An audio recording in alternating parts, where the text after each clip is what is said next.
ठीक है। Direct NCERT में है इंटेस्टाइनल जूस के भी नाम से जानते हैं, देखा है ना। मतलब सिंपल क्वेश्चन है, आपको पूरे अंदर से बाहर सा एनसीईआरटी को बढ़िया से। हेलो फ्रेंड्स, कैसे हैं आप लोग। I am Anoop Kumar, welcome to Mentee classes. आज की इस वीडियो में हम लोग बात करेंगे लोग एनसीईआरटी पढ़ने से पहले कौन सी बात को ध्यान रखें जिससे कि एनसीईआरटी के लाइंस को पढ़ने में मन लगेंगे, फिर से पता चलने लगे कि हाँ कैसे किस लाइन से क्वेश्चन मतलब कि आ सकता है नीट में, ठीक है ना। और साथ ही इस चीज़ का अनुभव होने लगेगा कि हाँ किस तरीके से क्वेश्चन बन रहे हैं, और वो उस बात पर बात करेंगे कि जिससे कि हमें एनसीईआरटी बार बार पढ़ने में मन लगने लगे, ठीक है ना। आप तो यूट्यूब पर बहुत सारे वीडियो देखते होइएगा कि हाँ एनसीईआरटी को ऐसे पढ़ो वैसे पढ़ें, लेकिन मैं इस वीडियो में ये बात करना चाहता हूँ कि आखिर कैसे हमारा विश्वास एनसीईआरटी पर है, कैसे हमें पता चलने लगे इस लाइन से क्वेश्चन आ सकता है, और इस टाइप का क्वेश्चन, इस टाइप का जो है जो पॉइंट्स जो है इम्पोर्टेंट है जिसको ध्यान देना चाहिए, ठीक है ना। चलिए बिन टाइम गंवाए हम लोग इस वीडियो को स्टार्ट करते हैं। देखिए इस वीडियो में हमने किया गया है कि इसे आप भी कर सकते हैं, और आप टारगेट में तो आपको तो ये जरूर करना चाहिए कि 21, 20, 19 का किसी एक ईयर्स का पेपर, कम से कम किसी एक ईयर का पेपर जो है आपको बायोलॉजी का एनसीईआरटी से मिलाकर उसका अंडरलाइन कर समझना चाहिए। इससे कि बहुत मतलब कि अपने एनसीईआरटी पर कॉन्फिडेंस बढ़ना चालू हो जाएगा और आप बार बार पढ़ने लगेगा। आपको किसी को बताने की जरूरत नहीं पड़ेगा कि एनसीईआरटी ऐसे पढ़ो वैसे पढ़ो, आपको खुद का कॉन्फिडेंस बढ़ जाएगा एनसीईआरटी पर, ठीक है ना। तो मैं, अगर आप फाउंडेशन में है तो मेरा इस वीडियो को देखें, और ज़रूरत पड़ेगा तो मैं आपके लिए फुल वीडियो भी बनाऊंगा। इसमें जो 8 से 9 क्वेश्चन 2021 का जूलॉजी का मैं दिखा रहा हूँ कि किस तरह से एनसीईआरटी से आए हैं, ठीक है ना। चलिए तो हम तो देखते हैं। आप सभी को तो पता ही होगा कि नीट 2021 में थोड़ा सा एग्जाम का जो पैटर्न थोड़ा सा बदला हुआ था। इसमें क्या हुआ था कि 4 subject zoology, botany, physics, chemistry, चारों सब्जेक्ट का जो है 2 सेक्शन में बांट दिया गया था, सेक्शन ए और सेक्शन बी। मतलब हर एक सब्जेक्ट को 2-2 पार्ट में कर दिया गया था। 4 सब्जेक्ट हो गए, 4 सब्जेक्ट के पर एक सब्जेक्ट को 2 पार्ट में। सेक्शन ए में 35 क्वेश्चन रखा गया था और सेक्शन बी में 15 क्वेश्चन, जिसमें ठीक है ना। सेक्शन ए के 35 क्वेश्चन कंपलसरी है, 35 के 35 क्वेश्चन का आंसर देना कंपलसरी है। सेक्शन बी में जो 15 क्वेश्चन है उसमें से 10 क्वेश्चन का ही आंसर देना है, मतलब चॉइस वाला है, 15 में से 10 का आंसर दीजिए, ठीक है ना। चलिए हम लोग स्टार्ट करते हैं। साथ ही आप सबसे मैं एक रिक्वेस्ट करना चाहूँगा कि जब मेरे 2021 में डॉक्टर अली सर से बात हुई थी, मतलब जब 2021 का मैं प्रिपरेशन कर रहा था तो सर ने बोला था कि, मैंने सर से पूछा था कि सर जी मेरा जो है ना बहुत ज़्यादा सिली मिस्टेक हो जाते हैं क्वेश्चन पढ़ने में और सही से नहीं पढ़ पाता हूँ।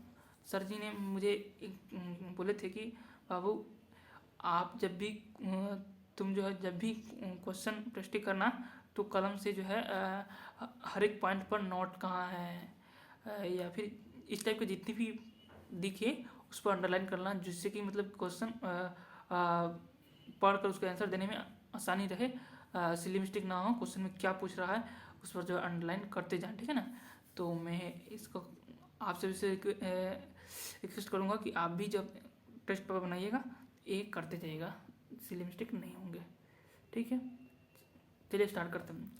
A specific recognition sequence identified by endonuclease to make the cut a specific position within the DNA is, ठीक है ना। तो अगर एनसीईआरटी पढ़े हुए तो सिंपली से इसको जानते हैं कि इसे प्रेडोमिनेंट न्यूक्लियोटाइड सीक्वेंस बोलते हैं। चलिए देखते हैं एनसीईआरटी में। हाँ देखिए एनसीईआरटी में डायरेक्ट दिया हुआ है, सिंपल सा क्वेश्चन है। Each restriction endonuclease recognizes a specific palindromic nucleotide sequence in DNA, ठीक है ना। जो एंडोन्यूक्लियेज है वो पहचानता है और ए स्पेसिफिक सीक्वेंस को जिसे क्या कहते हैं पैलिंड्रोमिक न्यूक्लियोटाइड सीक्वेंस बोलते हैं, ठीक है ना। डायरेक्ट एनसीईआरटी से था, अब देख सकते हैं पेज नंबर भी देख सकते हैं। नेक्स्ट क्वेश्चन क्या है, the fruit fly has 8 chromosome 2n in each cell, ठीक है ना। During the interphase of mitosis if the number of chromosomes at the G one phase is 8, what will be the number of chromosome after S phase. हम जानते हैं S phase में only जो है amount of DNA जो है double होता है, क्रोमोजोम नंबर सेम रहता है, ठीक है ना। देखिए एनसीईआरटी में भी दिया हुआ है, if the cell had diploid R2 in number of chromosome at G1 even after S phase the number of chromosome remains the same, that is 2n, ठीक है ना। ऐसा इसलिए होता है क्योंकि जो एस फेज है ओनली जो है डीएनए के जो अमाउंट है वो जो है डबल हो जाता है, ठीक है ना। डीएनए का जो है अमाउंट जो है डबल हो जाता है, नंबर ऑफ क्रोमोसोम सेम रहता है, क्योंकि एस फेज में जो है आपका सेंट्रोमियर का डिवीजन नहीं होता है, इसलिए जो है क्रोमोसोम का बंटवारा नहीं होता है, ओनली जो है डीएनए का अमाउंट डबल होता है, ठीक है ना। तो इसलिए एस फेज में जो है नंबर ऑफ क्रोमोसोम सेम रहता है। चलिए नेक्स्ट क्वेश्चन देखते हैं, which of the following belong to the family of मेस्केडिया। देखिए डायरेक्ट एनसीईआरटी लाइन से द लिविंग वर्ड से, ठीक है ना। इसलिए एनसीईआरटी की हर एक टेबल और डाटा याद रखना चाहिए, अगर याद नहीं होगा तो ये क्वेश्चन गलत हो सकता है, ठीक है ना।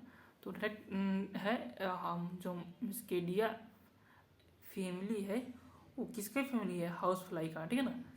चलिए नेक्स्ट क्वेश्चन देखते हैं, सकस इंट्रिकस रेफर एज ए, मतलब सकस इंट्रिकस का और क्या चीज़ से रेफर करते हैं, ना। देखिए डायरेक्ट एनसीईआरटी में है इंटेस्टाइनल जूस के भी नाम से जानते हैं, देखा है ना। मतलब सिंपल क्वेश्चन है, आपको पूरे अंदर से बाहर सा एनसीईआरटी को बढ़िया से पढ़ना पड़ेगा, ठीक है ना। चलिए एक नेक्स्ट क्वेश्चन देखते हैं, with regarding the insulin correct option, ठीक है ना, करेक्ट ऑप्शन को चूज करना है। फर्स्ट देखते हैं, C peptide is not present in mature insulin, ठीक है ना। 1 by 1 इसको एनसीईआरटी से देखते हैं, ये देखते हैं कि एनसीईआरटी में कहाँ, ठीक है ना। आप ये इसी तरह से ढूंढिएगा, देखिए C peptide is not present in mature insulin, ठीक है ना। देखिए सब ऑप्शन पहले पढ़ लेते हैं, the insulin produce by recommend DNA technology has C peptide, कह रहा है कि जो रिकमेंड डीएनए टेक्नोलॉजी से इंसुलिन प्रोड्यूस होता है उसमें सी पेप्टाइड होता है, ठीक है ना। दूसरा है the pro insulin has C peptide, ठीक है ना। और लास्ट में है A peptide and B peptide of insulin are interconnected by disulphide bridge, ठीक है ना। और पूछ रहा है कि choose the correct answer up from the given, ठीक है ना, गिवन बिलो। तो चलिए चूज करते हैं, C peptide is not present in mature insulin, एकदम सही है। क्या दिखा है कि सी पेप्टाइड जो है प्रेजेंट इन मैच्योर इंसुलिन, ठीक है ना। सेकेंड जो है आपका पूछ रहा है the insulin produce by recommend technology है सी पेप्टाइड। होता है क्या ना कि इली लिली की जो अमेरिकन कंपनी थी उसने 2 डीएनए सीक्वेंस प्रिपेयर किया और दोनों को जो है डिफरेंट इकोलाई के प्लाज्मिड में डाला और ए और बी सेपरेटली एक्सट्रैक्ट किया और combine to create disulphide bond to form human insulin, ठीक है ना। तो इसमें सी पेप्टाइड नहीं बना था, ठीक है ना। रिकमेंडेड डीएनए टेक्नोलॉजी में सी पेप्टाइड नहीं बना था, only A and B peptide बनाया गया था, ठीक है ना। तो इसका मतलब कि जो आपका ऑप्शन है the insulin produce recommended DNA technology है सी पेप्टाइड, ये गलत है, मतलब कि हमको चूज करना है करेक्ट और उसमें से ए ऑप्शन क्या हो गया, गलत हो गया, ठीक है ना। सेकंड देखते हैं, the pro insulin has C peptide, pro insulin has C peptide, एक्स ये तो सही है, जो प्रो हार्मोन है which extract called C peptide. Pro hormone जो है या मतलब प्रो इंसुलिन जो है उसमें एक नॉन फंक्शनली सी पेप्टाइड भी होता है, ठीक है। जिसमें आप देख सकते हैं इसके आगे वाला डायग्राम में दिखा रहा है, ये मैच्योर में ये सी पेप्टाइड फ्री हो गया और जो प्रो था उसमें सी पेप्टाइड भी था, ठीक है ना। नेक्स्ट क्वेश्चन की तरफ चलते हैं, person with ABA blood group are called as universal recipient, this is due to. ये क्वेश्चन मैं जो गलत कर गया था,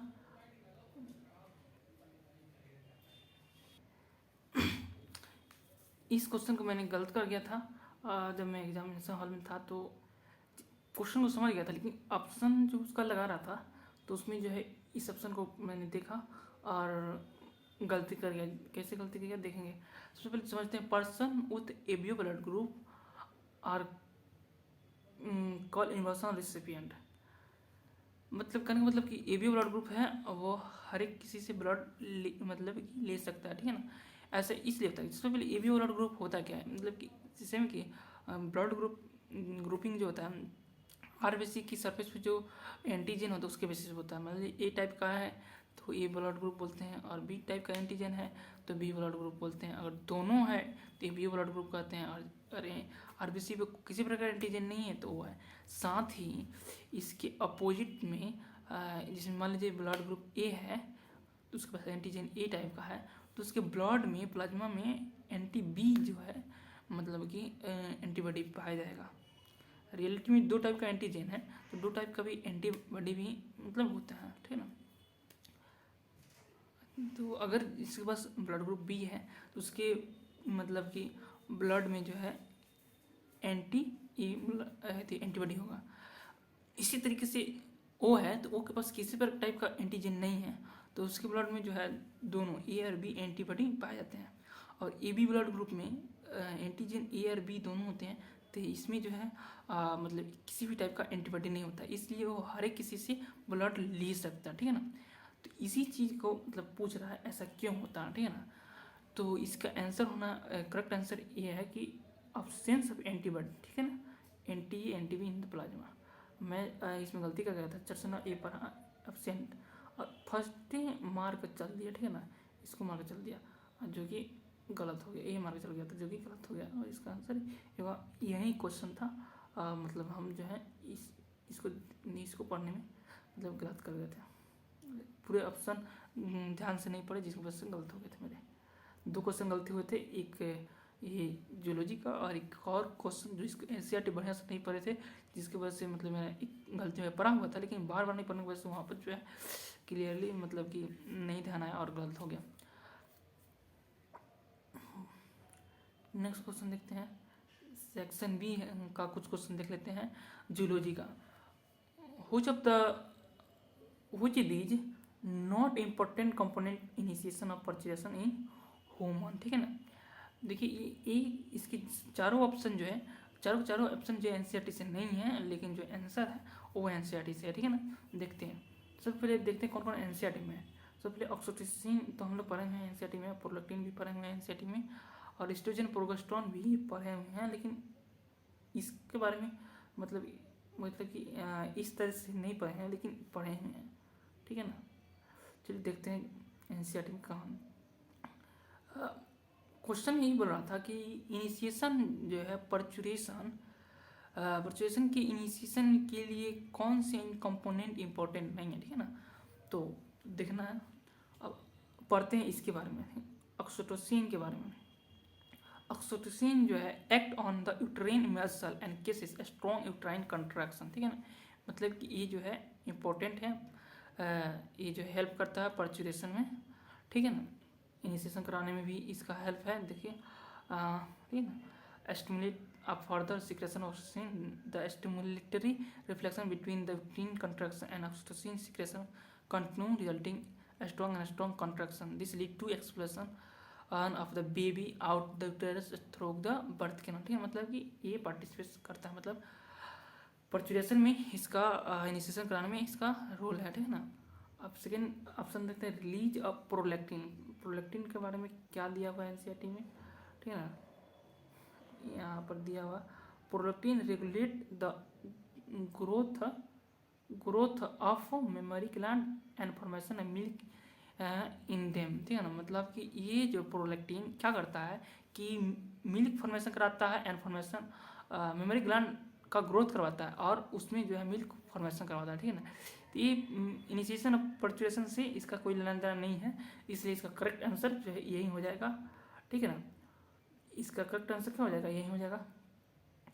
लेकिन अब देखते हैं कि ये तो एनसीईआरटी में नहीं दिया हुआ, थोड़ा भी नहीं दिया हुआ, लेकिन इसके बारे में देखते हैं, increase estrogen and progesterone ratio. देखिए ये जो ऑप्शन है ना, इस पर एक बार क्वेश्चन पास्ट ईयर पेपर में पूछ चुका है, ठीक है।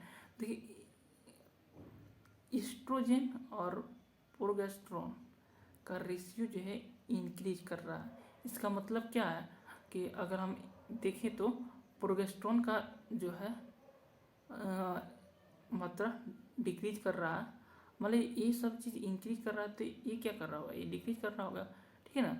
अब प्रोजेस्टेरोन के बारे में हम देखते हैं एनसीईआरटी में क्या दिया हुआ, मतलब इस तरह से देख लें तो हमको समझ में आ जाएगा कि कम से कम किस तरह से हम क्वेश्चन में ऑप्शन को छांटते हैं। प्रोजेस्टेरोन सपोर्ट द प्रेगनेंसी, मतलब ये प्रेगनेंसी को सपोर्ट कर रहा है, इसीलिए इसको एंटी एबॉर्शन हार्मोन भी बोलते हैं, मतलब कि ये हार्मोन का लेवल अगर ज़्यादा रहे तो एबॉर्शन के चांसेस नहीं होता है, मतलब कि कह सकते हैं कि प्रोजेस्टेरोन जो है एंटी एबॉर्शन हार्मोन है। साथ ही जो है हम ये कह सकते हैं कि इसका लेवल जब तक ज़्यादा रहेगा जब तक पर्चुरेशन या एबॉर्शन का चांस बहुत कम रहेगा। इसका मतलब कि जब पर्चुरेशन होता है, मतलब कि चाइल्ड का बर्थ होता है, उस समय जो है प्रोजेस्टेरोन का लेवल बहुत कम रहता है, ठीक है ना। तो इसका मतलब कि ऑप्शन वो भी सही है, ठीक है ना। ठीक है, इस तरीके से हम मतलब कि एक ऑप्शन ये दो एनसीईआरटी से नहीं मिल रहा, बाकी 3 मिल रहा है, और उसके हिसाब से आंसर डायरेक्ट ये हो जा रहा है, ठीक है ना। तो ठीक है, चलते हैं नेक्स्ट क्वेश्चन की तरफ।